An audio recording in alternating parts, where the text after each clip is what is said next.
behalf of CIVOM, I extend a warm welcome to our guest speakers and everyone joining us live from different parts of the world. Today, we are here to celebrate International Museum Day 2024, and this session will amaze each one of you with incredible insights from our panelists. By the way, I really can't wait to tell you more that this occasion becomes so much more special this year. And you ask why? Let me tell you that the International Council of Museums has assigned an incredible theme for this 2024's International Museum Day. And the theme is Museums for Education and Research. You'll be surprised to know that right at this moment, while we are celebrating International Museums Day, there are hundreds of activities and events going on around the world to celebrate the importance of museums, culture, and heritage. Today, we are quite fortunate to have a panel of speakers who have shown with their work that museums can be transformed into hubs of learning and education too. Without further ado, now let me introduce you to our panelists for this session. On first, we have Ms. Batul Raj Mehta. Batul Raj Mehta is the founding partner of Batul Raj Mehta and Associates, India's first homegrown museum planning firm, a pioneer in this new and exciting field. In a career spanning more than 2 decades, she has led teams for concept development, institutional planning, facility planning, research, collection analysis, functional reviews, content development, operations and management, implementation planning, and exhibition design for some of the largest museums and cultural projects in India and several other nations. Her projects include the Bihar Museum, Statue of Unity, Dr. APJ Abdul Kalam Science City in Patna, and currently the National Maritime Heritage Museum in Lothal and the Science Gallery in Bengaluru, among many others. Welcome to this session, Batul ma'am. It's an honor Thank to you. have you here. Thank you. I'm excited. I'm looking forward to it and learning from everybody. Thank you. On second, we have Ms. Bilwa Kulkarni Poddar, a learning designer, museum educator, and curriculum developer.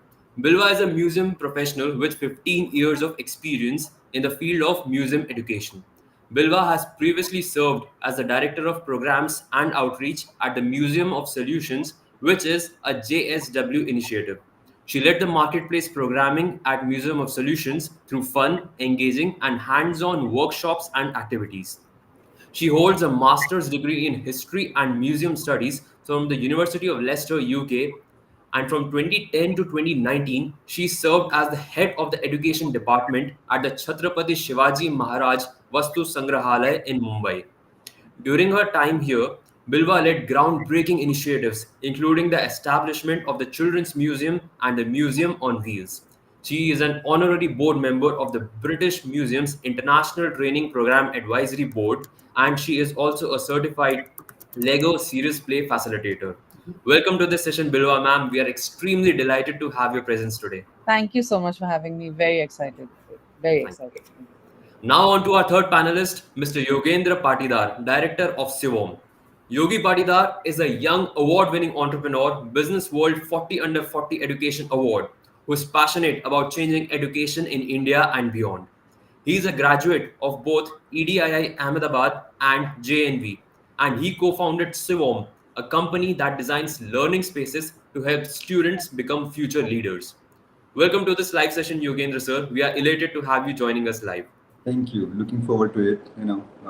Would like to learn from, because I'm not from the museum background, of course, from learning and education, but I would love to, hear the other side of this and celebrate Museum Day with all of you. Great. Let's kickstart this session by inviting Ms. Batul Raj Mehta, who shall illuminate her wisdom on the dynamic nature of museums with various wonderful examples. Batul ma'am, the stage is all yours. Thank you. I'm just going to share my screen. Uh, yeah, Before I even start sharing, all of our experience, especially childhood experience, and also what we see in the museums. Can you all see my screen? Yes, ma'am. Yes. Yeah, okay. So what we see in museums is usually teachers pushing kids and straight lines, being told to just walk quickly around. And most of us get bored. When I was a kid, I used to enjoy going to the museum just because it would mean not sitting in the class. But what we really learned was maybe one or two things where some king was mentioned or something. But on the whole, there was no learning objective as such, even though sometimes the museums would be showing us the same things which were being taught to in our history class in the same week. Most of us didn't absorb it, and even daydreamers didn't gain much from all the beautiful statues or anything. So when I started working with museum, my main thing was, how do I make them fun? How do I make them interesting? Because as much as I love museum, I do have a tendency to get bored in them. And the whole idea is, how do you not bore people? And kids are the ones who are, with all their mind and the energy levels and activities, the same thing keeps on happening with them also. A lot of children have got great ability to visualize and play and learn from it, but our unfortunately, we see it across the board, our education systems are meant to calm them down and to help them fit into boxes. And the whole idea is like, can we look at play and that coming into museums, and how do you make it exciting? I don't come from an educational background. I come from a design and a heritage management background. So I won't be speaking like an educationalist, but I speak from a lot of observation, because I've spent years just standing in museums, looking at how people are interacting, what is it they're taking away. In Indian museums, especially in museums which are in heritage properties, a lot of the discussions with families is around like which movie was shot in this heritage property and which actor played what and where did they dance around it, rather than the history about it. Or even if you're not interested in history, like, are you just going to be appreciating the colors, the craftsmanship, or some unusual stories, which are all uh, there's no way for those stories to come out, and that is something which we look at museums and we're like, how do we bring it out? And I said, it's like, can we do it with play? Can we do it with, okay, I'm sorry, there's some. So a museum which we worked extensively on in my earlier roles, and with my team members, or probably attending this call, is the Bihar Children's Museum. And it's actually part of the entire Bihar Museum, which we worked on since 2010. But the children's section has been something which has turned out to be extremely successful. As you can see, the children coming in school uniforms with school groups, all all tuned to follow the teacher's instructions and just go all around with the teacher. But as soon as they enter the museum, the scale changes. There's a lot more playfulness, whether it's the map, which is a very visual map, whether it's uh, the sparrow, which is the state bird of Bihar, built at a scale which just amazes kids. Even if they're kids who are obsessed with their camera phones, it's still something that they start engaging with. And then across the children's section, you climb up things, you look through binoculars around the museum itself, you look at the birds hanging around. So there's a lot of activity coming into how they engage with the space and the museum itself. Lots of things to do. On the right, you actually have an archaeology dig site where you can excavate with very safe materials. You can excavate some or the other thing, and all of it is done so that children can play with it. Nobody can actually get hurt because we don't have real soil or stones. We've got rubber pellets, so it doesn't bother. And then there are games which you puzzles which you put together and you learn a little bit of. Our entire aim was that if nobody reads anything in this museum, even then they should get an idea of what they're seeing, even if they're not guided with a moderator. So here we looked at the Chanakya and Chandragupta story. If you see on the right-hand corner, we have depicted that story as a comic strip. But we also have a screen where you can play a game which is about understanding the spy network which Chanakya put in place. And the moment you can resolve that, it's almost like you are smart enough to become the next king, and you can go and sit on the throne. So it's a chain of gratification activity which reminds children and stays in their mind that, Chanakya did identify the potential in Chandragupta Maurya at a very young age, and you every child has that potential. Similarly, you can explore the value of the rupee and what it meant during Sher Shah's time, because he was one of the first to coin the term rupee, uh, get the currency uh, standardized, put in title deeds. Now, for children, telling them that there were land title deeds or the currency got normalized, what does it mean to them? But here you can start understanding currency exchange. It's a digital and a mechanical interactive that you can play around with the replicas of the coins, and it tells you more information on the screen. But also something which is just basic digital. It tells you what a 1 rupee could buy in those years, and here it just tells you it could get you 10 kgs of ghee, which basically makes 800 laddus, which for a child it's something which is a lot more relatable, rather than saying the value of the rupee was XYZ during a certain era or a certain period. Uh, Also, when we have been looking at museums and we have been looking at learning, but not from an educationist point of view, from an engagement point of view. And this is something which our team worked a few years ago on a slightly confidential project, which was about a school adding a museum layer. And we collaborated with Akanksha Jain, who was also involved with us on the Bihar Children's Museum, but Supriya Menon from my team and Divya Varghese and Taral, but they worked with children in terms of understanding the takeaways, but also looking and analyzing at different institutions, and realize that a lot of science centers and maker spaces, the reason why they're successful and they have a lot of repeat visitors across India, even the most basic ones, is because there is hands-on learning. You don't necessarily need to come from a science background. That hands-on learning and that activity means you want to go again and again to it. Museums tend to get didactic and static, which means there is no joy in going there again and again, because it's almost like an extension of school. But if it's mediator driven, if there is excitement in terms of how you're going to engage with it, how is the storytelling about it, then you're more keener to go for it. Otherwise, what happens is everybody goes to these amusement centers, which has low educational impact, but you remember it a lot more because you had a lot of musti there. And so our entire thing is like, what do we pick up from each one and still make it a very interesting museum experience? Oh, sorry, I don't know why I'm jumping slides.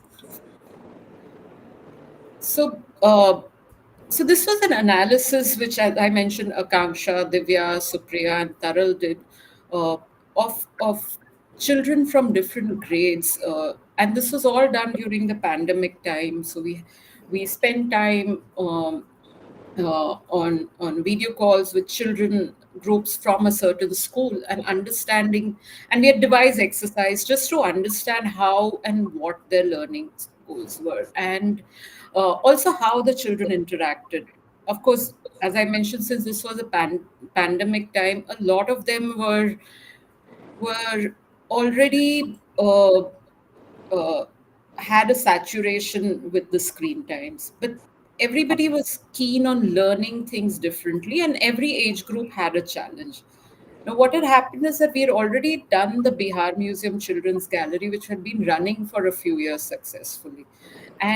And then we started looking at schools. We started then understanding that each age group,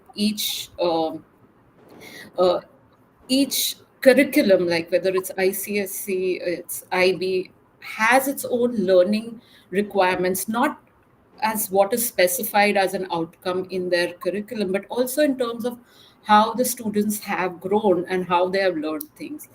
And this has helped us a lot on other projects. While this project didn't go ahead, but it has helped us a lot on other projects, understanding age groups. And I'm sure as the how quickly children are growing and learning things and learning goals are changing, this will change. But for but we know we've got this framework which is more about learning by doing, and we seeing that for every age group it is relevant, and that's something which we cater to in terms of the museum also. uh, One of the examples and a place which has been very very inspirational for me is a hobby center in Patna called Kilkari, and this is something which we did with Kilkari for the Bihar Museum Biennale. Kilkari has got children from all backgrounds.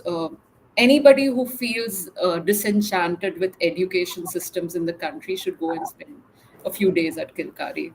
Uh, it, the children's write their own constitution, they devise their own curriculum, they do their own budgeting, and they have so many different kinds of skills that the children have developed. So what we did was we tied up with them for the Bihar Museum Biennale. We invited the children, explained to them the different uh, galleries and what the focus of each gallery was. And we told the children that we'd love it if you all could interpret it in your ways for the guests who would come for the Biennale. The children researched the galleries then on their own. They made their own costumes, and they wrote their own scripts. And then they started explaining it to the visitors who started coming in. And some of them didn't even need to explain it, some of them just performed. Some of them, especially, they were so much in character, like, especially somebody who decided to act, uh, dress up as a monk and be seated there, that he would hardly speak to anybody. He would just nod and direct people. And the children really really immersed themselves into the museum, and that connection was on for a few months when they would come there for over the weekends, and any kind of special events would be when the children would occupy the gallery, and people just got really excited of seeing how they were interacting. And this was a very low cost exercise, but it meant that that connection was just there for the children, for the museum. And of course, Kilkari is a, as I said, it's an inspirational place. We have been brainstorming with them over the last 10, 12 years for every time we have had to do something in Bihar, because it gives us a lot of understanding of how kids think at all different demographics and where they're coming from. But we've also eventually got Kilkari kids to come to the museum after it's been running or after we've had an exhibition, and ask them about things and learn things from there. So I just feel it's if museums can just let children explore things on their own and be developed so that they can explore. If it's just going to be things on the wall and things embedded elsewhere and they need to read everything, they're not going to do it. You can't force them to do it. But if they are going to gain some kind of a 5 star after it, or if they can learn something, if they can go and sit on the throne and they can actually interact with it, uh, they're very happy. They keep on coming. The Bihar Museum children's section was planned for about 1,500 to 2,000 kids in a day. There are many days it crosses 4,000 people, and we are now thinking of ways of how do you decongest. And everybody is like, oh, we didn't expect the museum, the children's section to do so well. And it's got everything is hands-on completely. There's hardly anything where the kids cannot learn by do, like, everything is you have to do something and you learn something. So that's where we come from, which is more about like, let's do something and let the children learn from that. So thank you.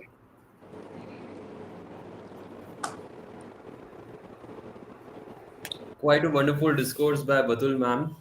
Ma'am, you gave such good points on gamification of learning experiences at museums, how museums can give hands-on learning and activity-based learnings, and how museums should let children explore things on their own. That was a pretty wonderful discourse. Thank you so much, ma'am. Yes.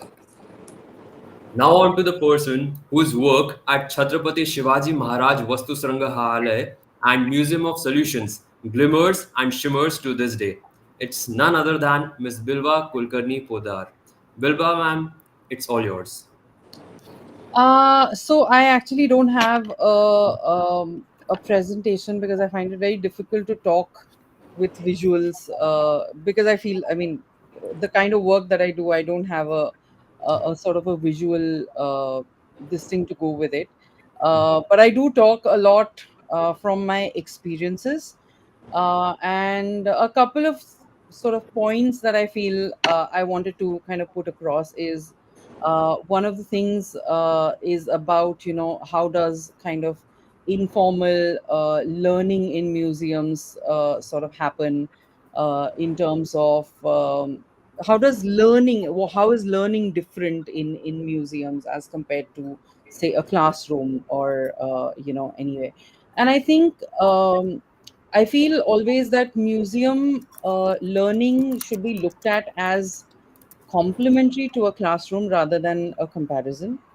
Uh, and there are the one thing about museums is that there are different entry paths for learning for uh, children that can actually promote, that kind of curiosity and creativity, depending on how it is, of course, facilitated. So, where I feel museums are different is that they tell stories.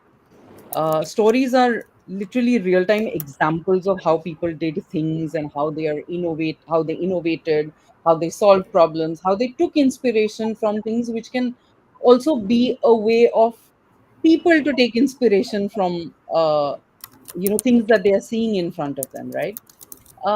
Another major thing with museums is that you can actually, I mean, and with, designers like Batul, you know, the way museums are being designed for so much of engagement, for so much of hands-on interaction, even creating these kind of simulative environments. I mean, like some of the examples she was talking about, the excavation pits and I want to. I actually had a reference of Batul's project only from the children's wing at the Bihar Museum, where they have this one cave where, using technology, you can actually project cave paintings onto these walls, and I thought that was a beautiful example of how, technology, art, and learning can come together to create these very real like experiences for children, and that's a great example, I believe, of active engagement. One other thing that I feel museums can really do, which I think Museum of Solutions does very well, is how can we take an idea from someone as an inspiration and really take it forward to innovate. So, and I think that is something that has kind of been um, my thing really, is to really think about what um, what real relevance are we bringing in through our programs to children's lives. Like, is it I mean, it's a great thing that a child comes to a museum, admires a piece of art or an artifact, and understands its history, understands its importance, its context, relevance, all of that. But how is that story making a difference in that person's life? I mean, wouldn't it be great if it could, in some way, be something that could be of use to a child in their, or even an adult, in their regular life? So that is something that we do a lot we did a lot at Muso, was to sort of, use these stories as inspirations to see how can you build your own learning on that. So, I mean, one example of a play of a workshop that we used to do, it's called Pia's Playground. They still do it, of course. It's about a girl, a fictional girl, of course, called Pia, who's wheelchair bound, and she wants to she wants to go out and play on playgrounds, but there are no accessible playgrounds in the city for her which are wheelchair friendly. So the mission that we sort of put across to children is to take inspiration from some examples and then build an all accessible playground for Pia. So that is kind of the intent, is that you learn about something, but you also think about how can you use this information to do something good either for yourself or for someone else. And I think that is a power and potential of museums that I think needs to be explored a bit more. I think we need to be really, really dynamic in our thought and approach. And yes, I mean, I understand that Museum of Solutions is a very different kind of museum. It's an interactive museum. It's a experiential museum. But I think even traditional museums with collections have a lot of potential to do that. Another thing with museums and learning is that the agency of the audience that I feel is um, that they have a stronger voice in terms of what they want to engage with in museums. I think in terms of, and that kind of for me is the biggest difference between a formal classroom setting and a museum learning, is that you can set the pace of what you want to learn, how you want to learn, what approach do you want to take it. To listen to a story today? Do I want to engage with an interaction?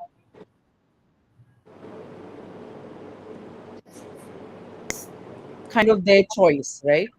So I think, and like at Muso, I would say we actually took it kind of a step further.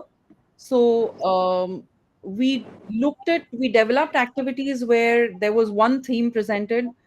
So, for example, if the theme is, say, water, children had to look at different water related problems. Somewhere it's saying that, there's enough clean water, there's a water shortage, there is no access to tap water. So they could choose which problem they wanted to solve, and they could also choose which way they wanted to go about. Say, you know what, I'm dealing with the problem of clean water. I'm going to head to the rapid prototyping studio, and I'm going to create or water filter that helps purify water. Whereas another child could be that I just want to do an artivist intervention to spread awareness, or just a poster campaign, and I'm heading to the art studio. So I think that um, it can be very empowering for a child to feel that what they are doing is important and is valued by others. So I think that is something that museums can do, very non-judgmental spaces. And it's everything you do is important to you, and that's kind of viewed in a very neutral, very welcoming way.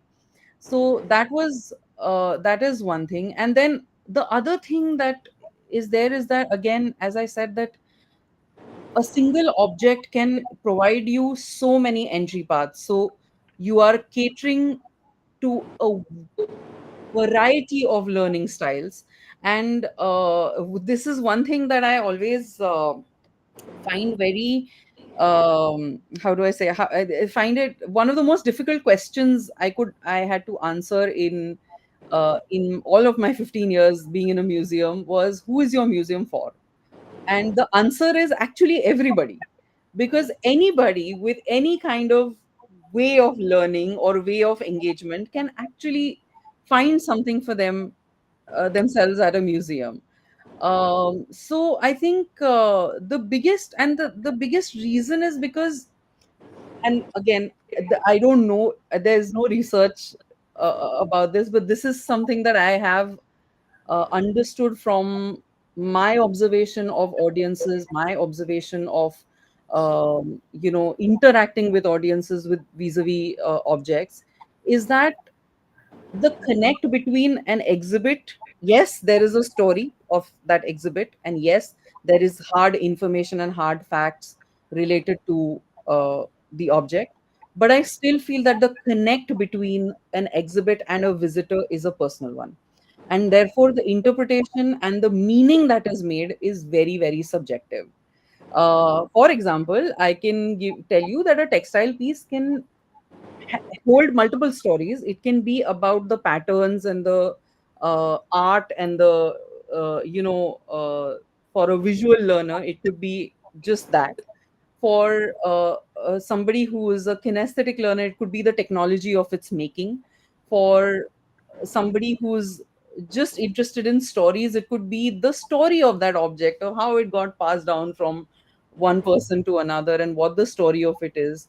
uh, for someone else, it might be just about having a dialogue about that object with their peers or the guides, or asking questions about it. So I think even one object can, it depends on what meaning you want to make out of it, what aspect of it is sort of interesting you. And that way, I think museums are very, very democratic spaces. But yeah, it depends on how that object is facilitated for the audience, and I think that is where uh, design is a very, very important element. So whether it is, just putting up blow ups of patterns and designs to make and a textile more accessible visually, or it's simple putting a paper and pen next to the exhibit saying that, hey, create a textile that tells your story to people. That would be something that a hands-on learner would be completely going off on. So and it is usually advisable that an exhibit has these kind of multiple entry points, and it is that way, multidimensional. So yeah, that is a bit of about how museums can be these spaces for everyone to come in and engage.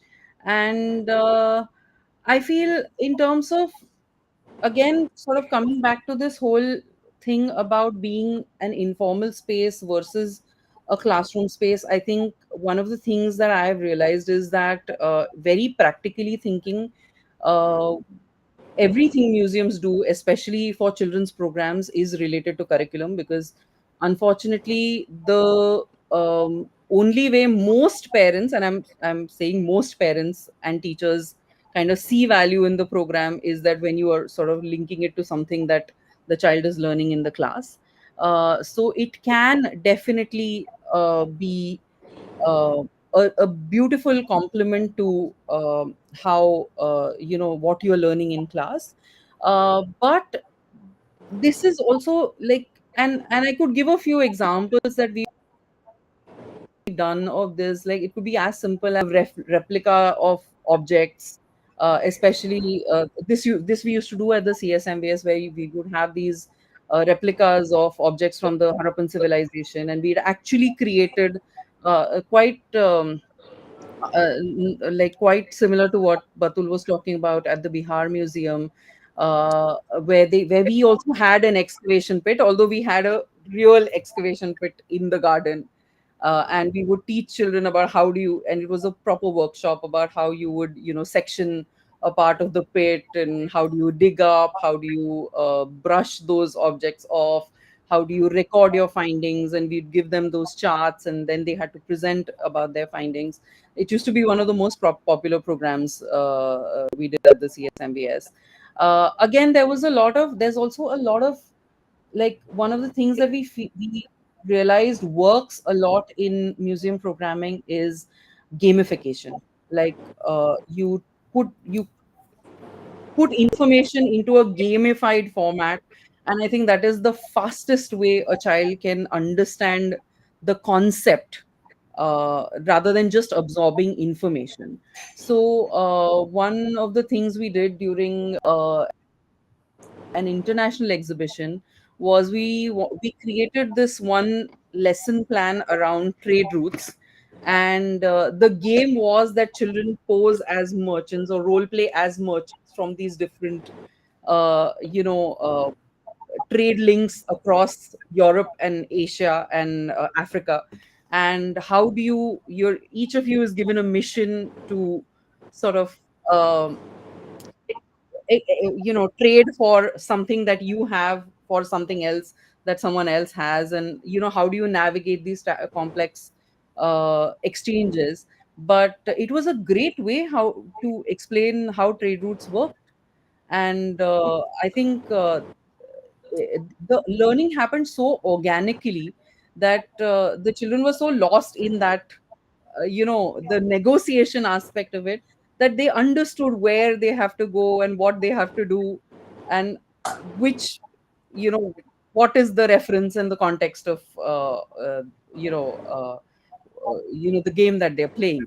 So these are just a couple of examples, but I mean, it works with curriculum. But what I really want to say honestly is that I feel, why are we just talking about curriculum? Like, museums have the scope to go so much beyond just aligning with textbook curriculum and talking about like practical skills, like things that would be useful in the practical life, like I always example about, talking about Indian traditional textiles, and how those could like strike up conversations about sustainability. Like, we are, in our traditions, we do have these textiles which are passed on from, generations, and then once they are worn and torn, we make bags and cushions and blankets for toddlers out of it. And it's a great way to talk about like waste and recycling, and in juxtaposition with our current single use culture that we're talking.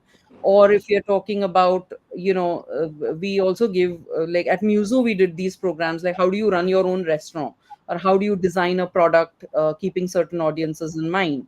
So I think museums have a lot more scope to kind of gravitate towards um, very real world context. And again, as I said, that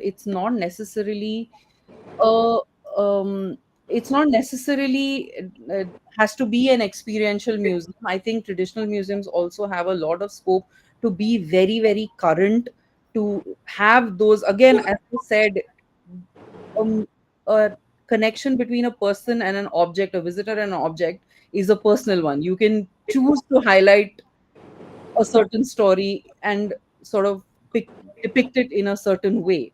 So yeah, that's my take on learning in museums. Incredible, absolutely incredible. Ma'am, we are impressed by the way you covered the topic of informal learning in museums, to the way you shared examples of how different learning styles caters to people of all ages who visit the museums, and then how curriculum linked programs are offered by museums that complement classroom learning as well as real time learning. So thank you so much, Bilwa ma'am. And now, let's have the man on a mission to transform the face of education and learning spaces. Ladies and gentlemen, let's have a discourse on museums as multifaceted learning hubs. I invite Mr. Yogendra Patidar to please put light on this topic. Yogi sir, it's all yours. Thank you, and it's a great hearing to personalities who's working on museum and learning through museums.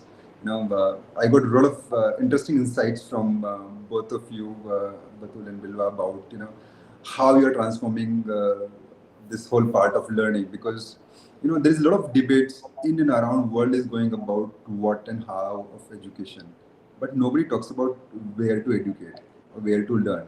So this is one of very interesting platform where CIVOM as a brand working around that. Uh, can we create those kind of habitats where we can help people learn? We can help change their habits. And you guys are doing the similar action on multifacets of bigger community in a bigger demographic profiles.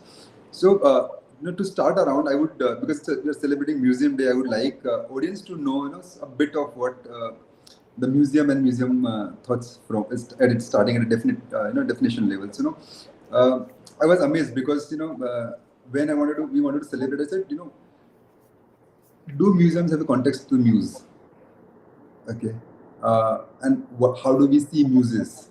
Okay, so when I go and understood about muse, I would say every human is a muse in itself.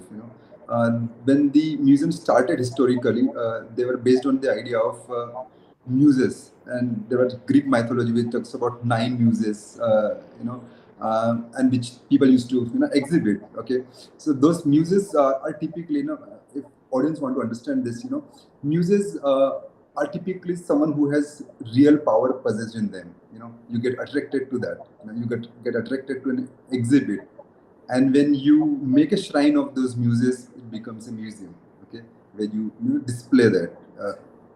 So that started with mythology initially, gone to real life context, from paintings. Even if you see, we used to paint mythology first, then we started doing real life paintings. From there we got to personally known paintings. You used to paint our friends, families, object within connection. So when we see human learning, relevance is one key part, which is what connects the whole idea of museum and learning here, is how are they relevant into the contextual form. Okay. So if I see any learning which is driven to a real life learning, okay, can get you a different level of development. So I asked this question a number of times to people. Can you calculate the volume of an egg? Okay, we go to a lot of problems, and but we don't go by this. We had done integral calculus, differential calculus, but we never understood it from a real life context.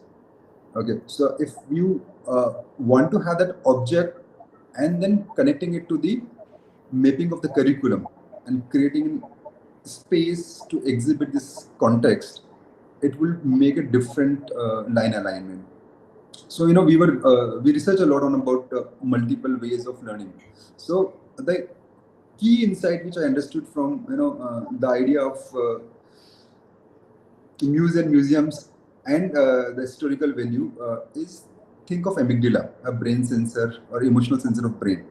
Okay, so amygdala's role is anything which is emotionally hit to you, you remember it for lifelong. So any hyper moments of our 12th class or 10th class, just name it and it will come to you. So that's the kind of power amygdala has in our brain. So when we talk about storytelling as a curriculum, okay, how do we design it in such a way that hits your amygdala? And the whole idea of storytelling as a curriculum coming from that hitting the emotional sensor. So when we are putting this context of objects, exhibits, and a story to it, okay, that goes longer. Like Bilwa was mentioning about, Bakul was mentioning about, people has stories about what they spent in museum, okay, rather than the exhibit of it. So that context comes from this kind of hitting the amygdala. How it always said a happy and a curious mind can learn whatever we want them to learn. That's the key of learning. If your brain is at calm position, it's happy, and if it is hitting your senses, we can design learning at a different angle. So idea is how this idea of amygdala can hit. The other the point which Bakul was mentioning about multiple little entries into the learning discipline. So when you say another key factor at brain or cognitive science is how do we associate one idea to another idea? Association of memories. So if we talk about say Yoshi was mentioning about water, if I talk about carbon dioxide, my perception to carbon dioxide would be something else, Bakul's would be something else, Bilwa something else. And how do we interpret and correlate it? And it can go at different dimensions, which has a lot of sensory association to cognitive, which makes learning more interesting for people at a multisensory level. So how many senses which we can engage through exhibits? Okay, so when we design learning spaces in the education institutes, we try to bring out those multiple aspects of it. So let's say we call it reflective areas. How do you reflect about an exhibit? Can a display make you inspiring enough? So think about one of the very strong program we have done about displays. Okay, in a school or institute. So they started notice board, a simple 2D display, and this is cluttered with a number of information. So we said, if you wanted to have a 2D display or a 3D display or an exhibit to be inspiring, to be informing, or to be have actual work in hand, okay, how would we do it differently? So then team started working around how do we see it from different eyes, what should be the angles, okay, how it would matter much for a user at their relevant heights, because at different age groups it has to be seen differently also. So they had to be part of that same engagement. Okay, so age relevant, age appropriateness, all of that is started bringing around this. Okay, information dissections. So we took a lot of inspiration from visual merchandise. Think going to a mall, you think about a suit or a shoe, been branded, marketed in such a way, our contents are not done in the schools or in a learning program. So, the same way, which is when we take inspiration from museum, that how do you really create spaces for learners where they can have this power of merchandise, visually connecting and appealing to that.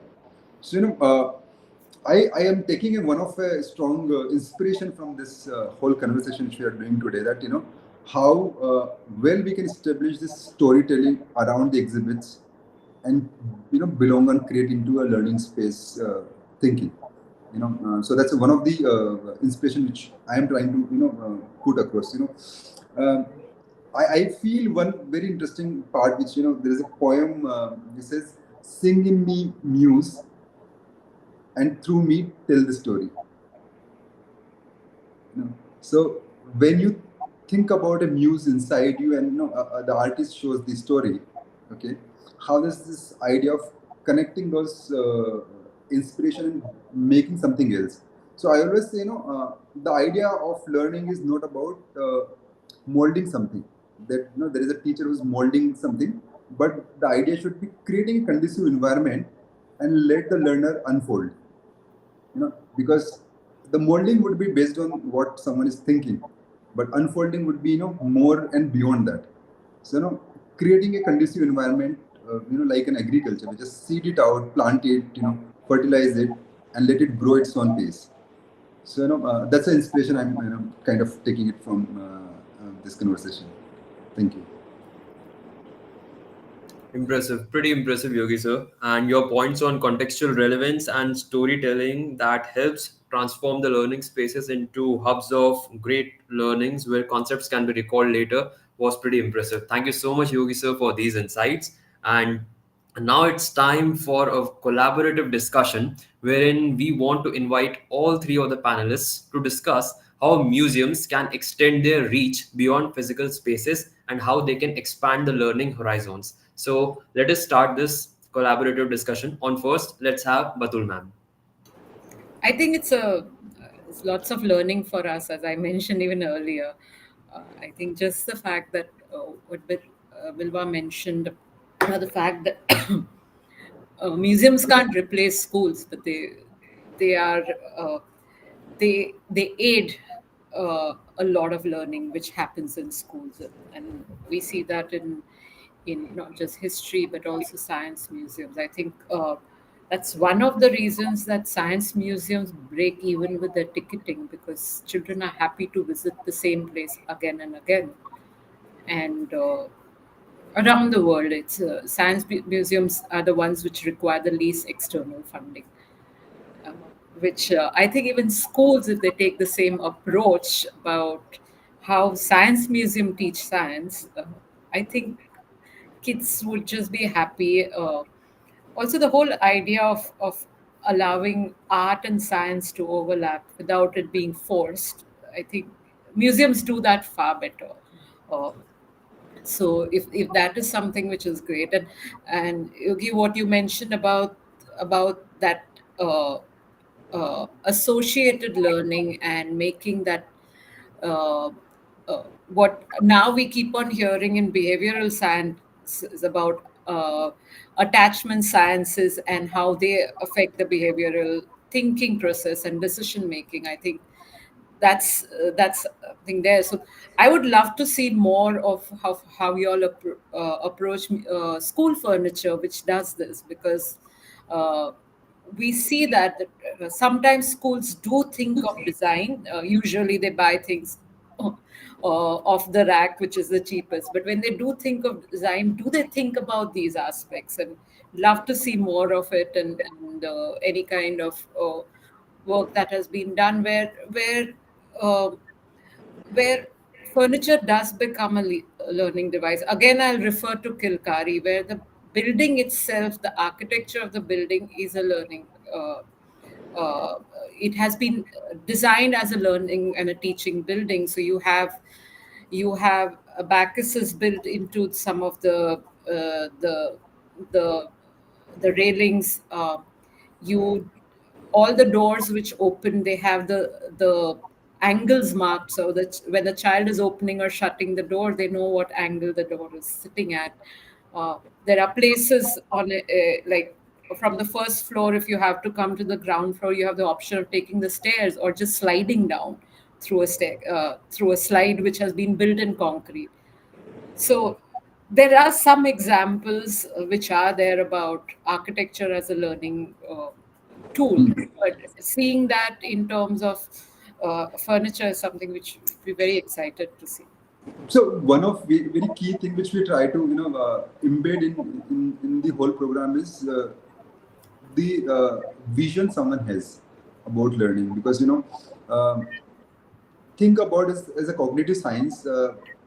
If I'm changing a chapter every hour, would my learning be better rather than if I'm going to a theme for 15 days? Look at our times of celebrating weddings at when we were kids. We used to be there for 5-7 days in the weddings, and the kind of experience you had to have about that is very different, because it's a hands-on, it's immersed inside you. So an institute who has, let's say, TBL, theme-based learning, so they 15 days they are celebrating festivals and celebration, and they map mathematics out of it. Okay, just by collecting pictures of festival which is connected to religion, or holy, images collected from Holi or Diwali, you can get counting done based on the same. Okay, a festival and celebration who's have different musics, okay, different food, okay, and that's getting you a lot of historical connection. A community is a connection. Someone being a role playing different religion which they do not belong, this kind of harmony you are teaching them in the same program and mapping it to their curriculums. So when we do a space, we try to see the kind of vision and context they are bringing around. Okay, and now how this whole physical space become an agent to them. Who says you need to sit on a furniture, for that matter. If my body kinesthetically is not looking for that, can I not choose to sit on floor? Okay, or maybe lie down somewhere else. So when we try to see all that aspect in a formal to informal connection, we try to really build out linkages is how physiology, again with the context of curriculum and space as an agency. So we try to mark a very strong intention about intentional, like you were mentioning about building as learning aids. Okay, in Kulkarni. So how building is working as learning aid. Our goal is how a space can actually allowing you to take your own behaviors or forming your habits through those circulation, through those allowances. Okay, so if we get more student-centric spaces rather than teacher-centric spaces, who define that we should have first 5 feet free for teacher in a classroom. Okay, because I'm physically present there. If I'm mentally not there, my learning is not happening. It is not at all learning centered. It is more education centered. So I asked a lot of people, what do you think difference between learning, school, and education? How would you differentiate these 3 key terms? And learning is knowing or acquiring new skills and knowledge, where education is a planned program for learning, and schools is a community where education ought to happen. And you will, the fact around it, the fact around it is humans love learning. Okay, we don't enjoy education, and we have serious problem with schools. Okay, so how does this work around? Because we don't allow innate nature of human curiosity to foster into a environment. And this is what at CIVOM we're trying to intend out, that how does this physical spaces which inspire you to from an exhibit to allowances in learning by doing. One of the programs which we do is, why do we wait for library period to go to school class in library? Why don't we bring references in the classroom? Why do I need to wait for some experiment to get done in laboratory? Can I not have a wet and messy zone or dry and messy zone in the classroom, like in studio approach? Okay, because till the point I have to wait for that, I might have lost the thought because there's so much happening around me. So how do you all this connect together to bring out the real innate curiosities? So this is what we try to linkage around the space and the learning. So, super points by Badul ma'am and Yogi sir. Now I wish to turn the discussion over to Bilwa ma'am. Bilwa ma'am, could you please tell about community outreach programs that bring museum experiences to schools and underserved communities? So I think one of the biggest outreach initiative that I had actually designed, led, and worked on is the Museum on Wheels. I mean, it's one of the most very obvious initiatives that we worked on, and a very obvious example of how outreach works. Basically, this was a bus with exhibits on it, and we would travel, across Maharashtra, going to Gram Panchayat schools, going to city municipal schools, going to NGOs, and I think that was one of the most like wonderful experiences in my of my life. It also it was also a revelation in terms of how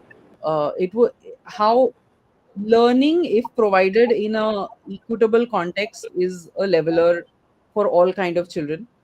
And I think it was yeah, I mean, we reached all in 3 years we reached about 750,000 children.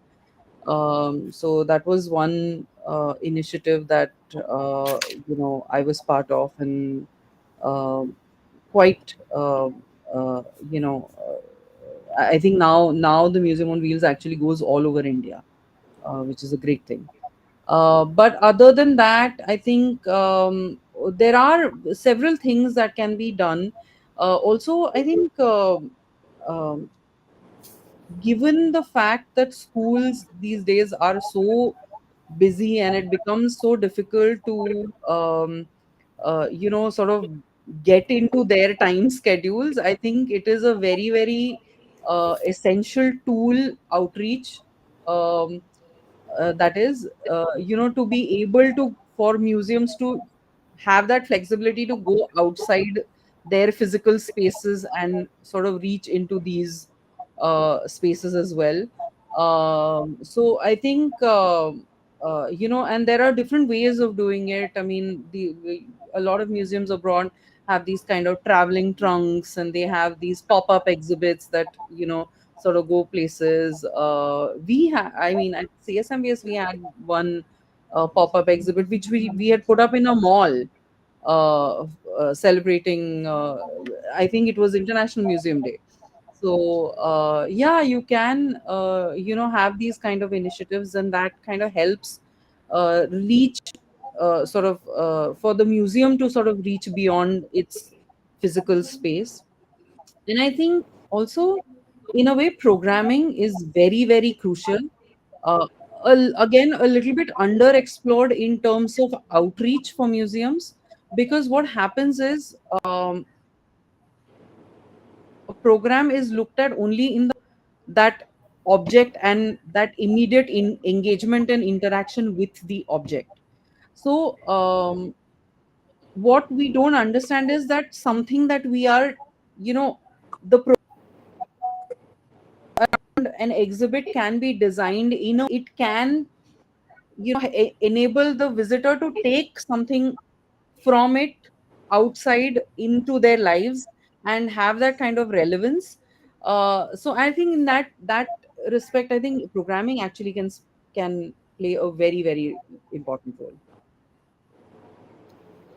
Extending the same discussion forward, I have a point for you to discuss, I mean, to all, that what could you please highlight the accessibility and impact of virtual tours and online resources offered by museums? So I'll take that and then I'll hand it to Bilwa also. So we've seen that virtual tours are, again, it's the same challenge. Like, if I'm learning something from a book or a screen, that engagement is not there. It's a one-sided exchange which is happening. Even if it's like you're directing something in the virtual tour to go to another space or anything, and that immersion doesn't happen. We're seeing some amount of VR coming in, and we have to see how it plays out. But I think the whole idea of taking an action, seeing it play out in a space, and then absorbing information, the retention is much more than just engaging just the eyes and the ears. So so and we during the pandemic, all museums were offering virtual tours. We had time on our hand, and yet as museum professionals, we after like going through a couple of museums, we were like, that's it, even though some of them were the best in the world. So so somebody who's not coming from a museum profession and somebody who's not coming from a research background, expecting them to do a virtual tour and gain from it is not going to it doesn't really show any promise in that sense, unless the entire model of virtual tours changes completely and something else comes up. But with the current technology, the current approaches, the current application of gamification, behavioral sciences, it's not happening. No, in agreement. Even it's like reading a book from Kindle versus reading a physical book. The whole sensorial experience of smell, touch, all of Yeah. that gives you a different level of enactment of it. So when we say active and passive learning, more active learning is where you uses more senses. That's why we says performing for others is the best way to learn, because you have to go from everything and then able to perform it. So a virtual tool always can suffice if I say bigger demographics can suffice a need for a rural kid who wanted to go to a virtual tour, who cannot afford to go to a space like Muse, that can inspire that. But if you see in sense of strength or of intensity of that to learning, it of course differ around. So because till the point it is not multisensorial, it's a different. And all of this, another point which I try to look at it at early age in India is, how do you see culture of going to museums, culture of reading books? For me, I try to see a city from perspective is कि जिस city के चौराहों पे अगर books नहीं मिल रहा है, look at the city's cultural wisdom. Okay, do you think people would like to go to museum there? Now, how does this those whole idea of at early age catching them young, giving them the context of wisdom through books and the museums and other aspects of human history and other things. So this is a very strong cultural references we need to really create around that. How at early age we get them inspired to look at it, explore this, because that's the foundational ages where we have to inspire them with exploration. If they get one exploration, they would like to do it for lifetime, because it's like Howard Gardner's thinking of multiple intelligences. If you build something at early age, it goes prolonged. So how do we really drill those small idea of looking at a book, looking at a museum, looking at an art exhibition? Country like India, where how many times we like to go in art galleries, appreciating art, understanding this, So and that's why like Bakul mentioned, it's very hit in India for scientific purpose in an early age exhibition, because we have a strong notion as a country of science and technology, versus the humanity side of it. And I put very strong point here that our innovation index is lower because we can work for others. We cannot create our own innovation because we don't go to the human side of it. We are skilled for doing technological side of it, and that's the interest which shows through this. So how do we really put this humanity's perspective in Indian mindset also? Because if that can be built out, the design and technology, the art and science can mix together and really solve the core problem at the ground. I think I completely agree with you there, Yogi, because I think the just teaching technology and without allowing children to build a conscience, I think is the most dangerous you know Yes. risk we are taking. Agree. Yes, STEM is very very important in terms of sort of building these skills that we know are going to come into play in the future. But I think the humanities aspect of it, the values of peace, integrity, honesty, all of those need to be complemented for them to also build that moral compass. Yes, yes. uh, and I think museums are a great way to do that. Museums are stories of humanity. Museums are stories of decisions that people have taken based on their beliefs and faiths and belief systems. So I think yes, museums are a great complement to society building in a way. I completely agree with that. Yeah.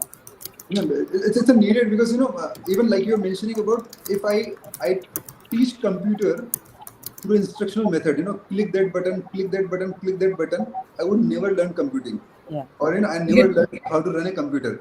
You give me a device and I go through this, you give me a project, I learn through that, would be a different take than just by instructional method. It is as simple as that.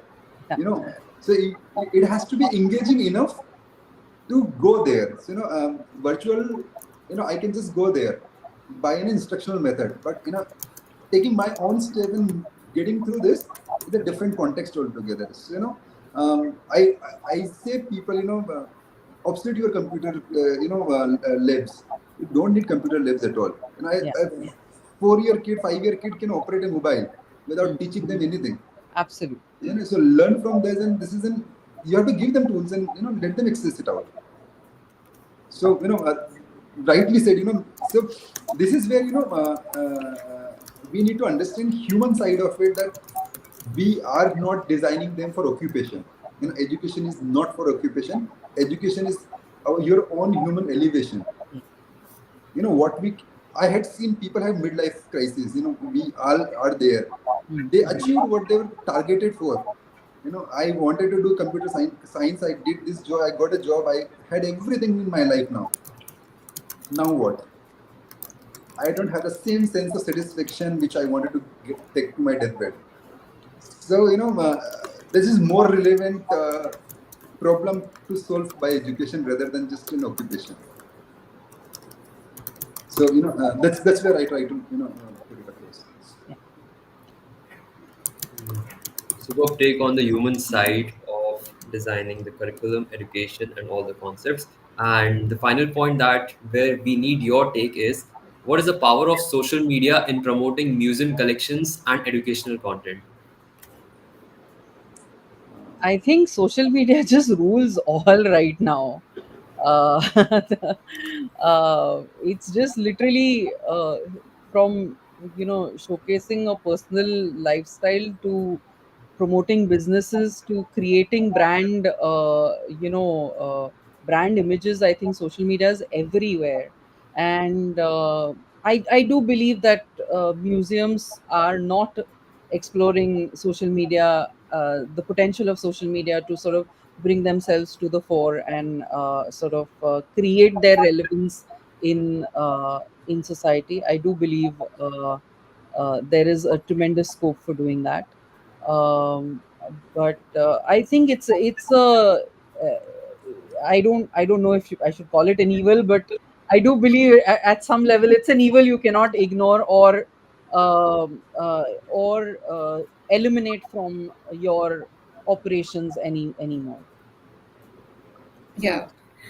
I think social media is something, it's like steroids. You need to be careful how you use it.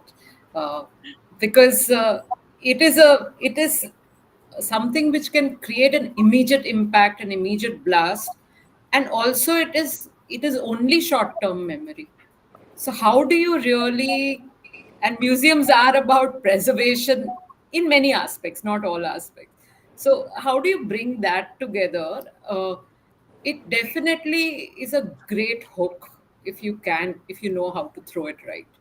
uh, After that, uh, how you how it unravels is something which has yet to be said. As Bilwa said, we're hardly seeing museums uh, exploit their potential. I think at some point during the pandemic, it was good when Getty started doing Game of Thrones outfits and looking at museums in terms of what is there and what it means in terms of the.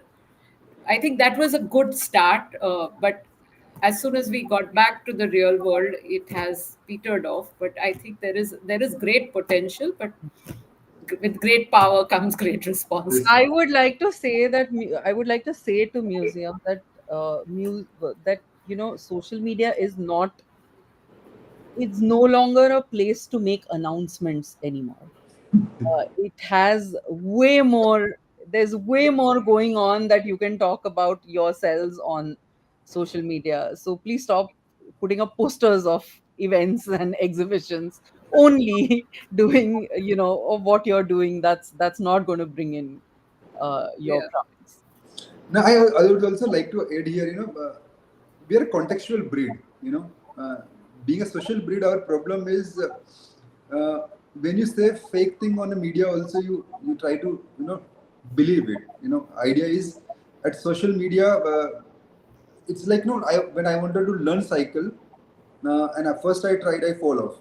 But I could see that, another guy around me can, ride a cycle. So if he can do, I can do. you know that's the context which we take from social media. If he can learn, I can learn. If he can do, and that gives you both, superior complexity and inferior complexity at the same time. That's another context which we take as human breed, because we start putting a lot of judgmental out of it. You are in a social context where, when you see museum which is more individual and personal context, where you reflect your own way and you drive it. So that's one problem anywhere. In the point is, if people who are authentic enough, they would make it mark. In a social media also, because they know that they are putting it in that relevance. They're building one after the other, not just going faster. Ideas. What is the intent on social media, that you wanted to have more population connected to you or attracted to you, versus the impact you want to create to. So people still, Facebook is getting irrelevant in Insta generation. Okay, but there are people who follow Facebook where they felt, they impacted, or the context being very heavy. So I would always say ki, if museums can do the storytelling which they have in a certain way at social media, which inspire normal layman human to go to that piece, okay, and explore that in physical museum or physical area, because that's an emotional connect which we can actually exhibit at social media, at least from a relevance that, there is so much learning from what we have done in our historical decision making. People who sees pictures from Japan's museum at Hiroshima, and the impact of Nagasaki, and when you see all that, the heap of shoes and all of that, which you probably see, you see a lot of those sites, and it excites you to, if you get to go to Japan, you can go and would like to visit that museum. So the kind of emotional connective social media can build, and inspire us to go to that physical space, would be lovely to take on social media. Perfect, perfect. Absolutely perfect. And that turned out to be a very interesting discussion, from where we started to have your take on how virtual tours can be given to people, but why the human aspect is more important in the learning experience. And then Bilwa ma'am covered how community outreach programs serves the underserved communities. And in final, we discovered the power of social media in bringing the knowledge and the storytelling of museums to the whole world. Now, to a very interesting session that we all always wait for is the Q&A session. So the first question is coming for Bilwa ma'am. It's from Radhika Jakedia. Hi, ma'am. What are the unique challenges and rewards of developing spaces and programs specifically for children in museums? In terms of challenges, I think the biggest challenge is how does one program fit all? And the answer is it does not. Every time, ensuring that that a space or a program is catering to all. There have been so many times when I've done the same workshop with different sets of children, and the outcomes, the range of outcomes that you get is so varied that you cannot just say that, okay, this is my workshop, this is my activity 1 to 5, and these are the three questions I am addressing throughout this. It just cannot work like that, and that's why the beauty of it is that programs are ever evolving. You can't just pack up a program and put it on a shelf saying that this is what I'm going to do every single time. And yeah, you need to be able to, that's again a big challenge about how do you sort of gauge the mood of your crowd, how do you switch things around, how do you adapt to the way, to the themes or to the topics, or to the questions that your audience is gravitating towards. I think that is I think the biggest challenge of as an educator of having these kind of programs. The reward, I would say, is the immense, especially working with children, the immense creative outcomes when you give the children that agency to explore, to ask questions, to question you, to take ownership of what they are doing. Um, I think that's I think the biggest reward of all. Perfectly answered. But Batul ma'am, the next question is for you. Since we have read that you have taken field visits in villages, you have also seen the cultural impact and how those cultural mapping impact the architecture that you get into the museums. And then you've also worked with museums in Bangladesh, then Toronto and London too. So, what's your take on the cultural impact on the museum education? The cultural impact on museum. I think uh, what was mentioned even earlier, but the whole context of being in a space you're comfortable in definitely means that there is the mind is at a lot more rest in you. So if you can contextualize the museum to the the the audiences it's going to cater to, it just means a lot. And if it means through visual means, if it means through creating the space in a certain manner, if it means you don't necessarily need to have like super fancy air conditioned space for children. They really enjoy spaces where they can do things. They even irrespective of what background a child is coming, if they can do things, then slowly everything goes out of their focus. Then they're just focusing on. So I think while the cultural aspect of space is important to just draw kids in and convince their parents more than the kids, then eventually the kids are happy to find their place wherever they are. They don't get intimidated if they know they can be and they can do it. And I think that is something which we have to see. No, they always, the challenge is not to mold a kid; it is to mold an adult. They come with the resistance. Yeah. Kids are very easy to flow with you, but it's just the adults who has so much resistance around it. So great. Yeah, I have in Bombay. I've had parents getting worried about taking their children to Nehru Science Center because they're like, "There's no AC there. How are they going to?" But once a child is there, that by the next weekend the child is like, "I want to go there Go again." ahead. So I think it is about the parents more than the Yes. children. I agree. Superb examples that turned out to be pretty insightful. Now the final two questions. For the next one is for Yogi sir. So Yogi sir, someone says that it's surprising that India is viewed as having such a rich culture, but why are we so STEM driven in our education? So I always ask people who chooses what to study, who has this power, what we should learn. Governments.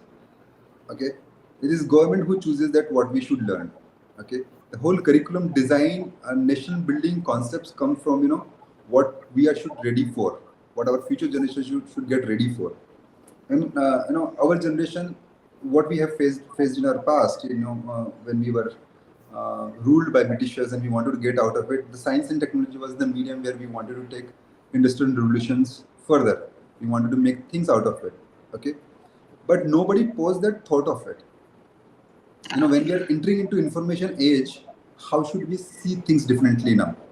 Okay, so we made a curriculum in such a way that is trained for skills and engineering aspect of it, because we felt this is one thing which as a brain sharp we can do. But when information age came, we again took the science side of it, not the human side of it. We did not figure out what problem to solve rather than how to solve.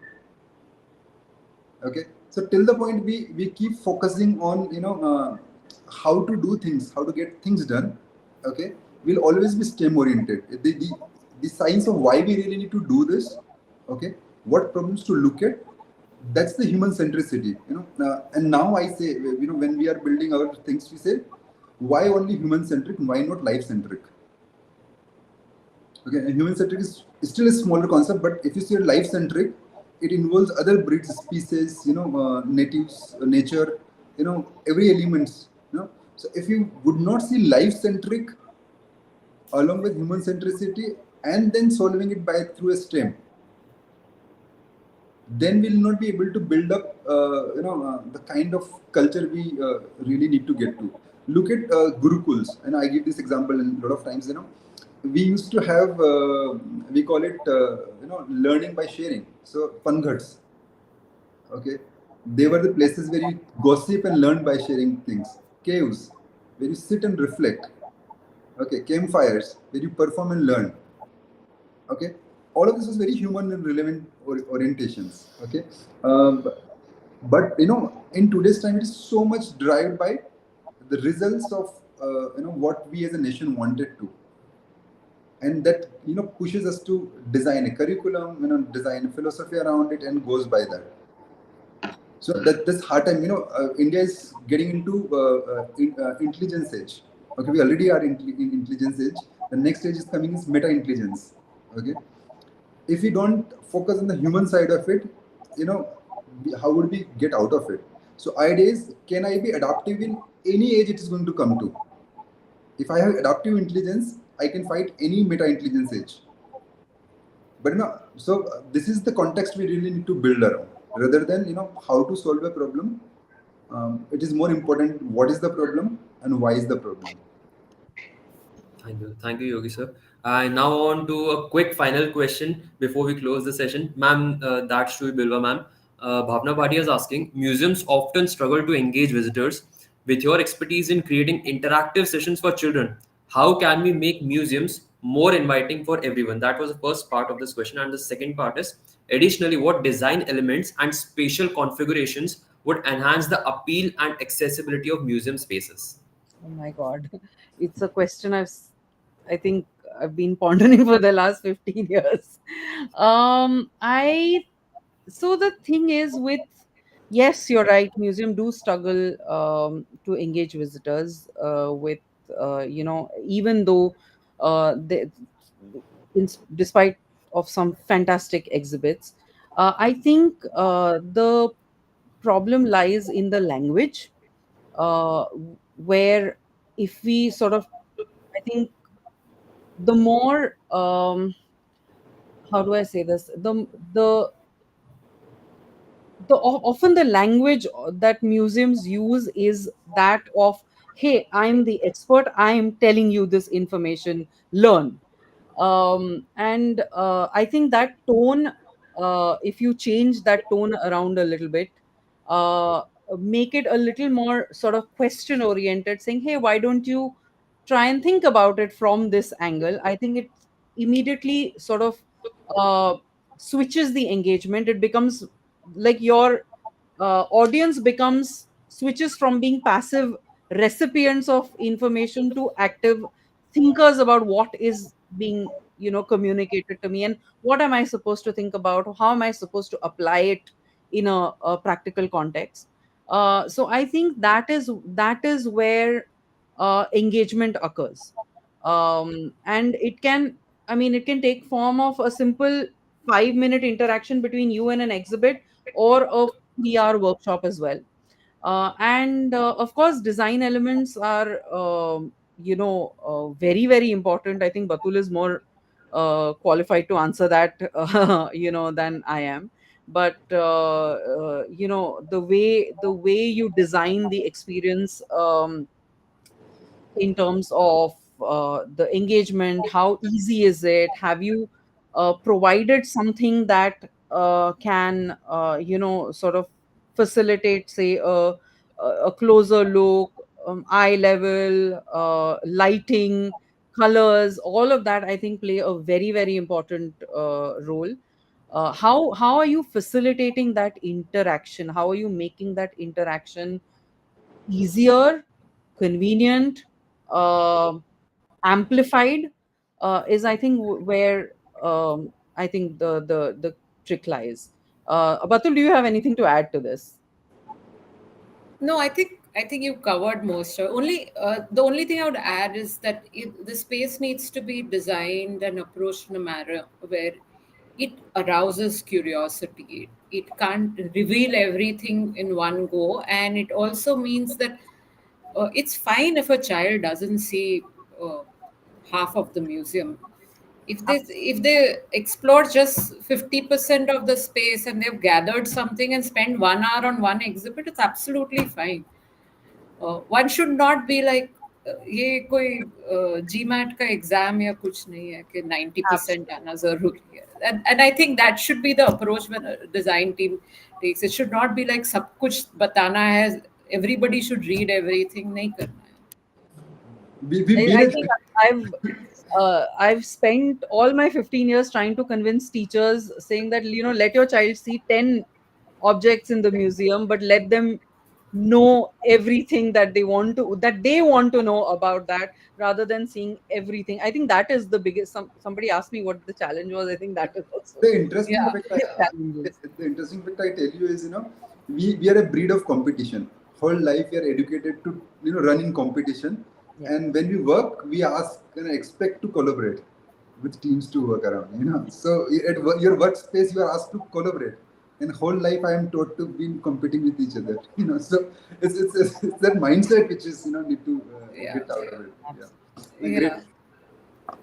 So So yeah, this turned out to be a very memorable and a fantastic celebration of International Museum Day. And before I extend the vote of thanks, I extend this invitation to everyone in the audience and to our guest speakers that we have a very interesting session coming up next on June 1, where we'll be celebrating Global Parents Day, and we'll have a coterie of super guest speakers who will share their take on what parents need to know about next gen learning. So stay tuned for many more updates coming soon on CIVOM page.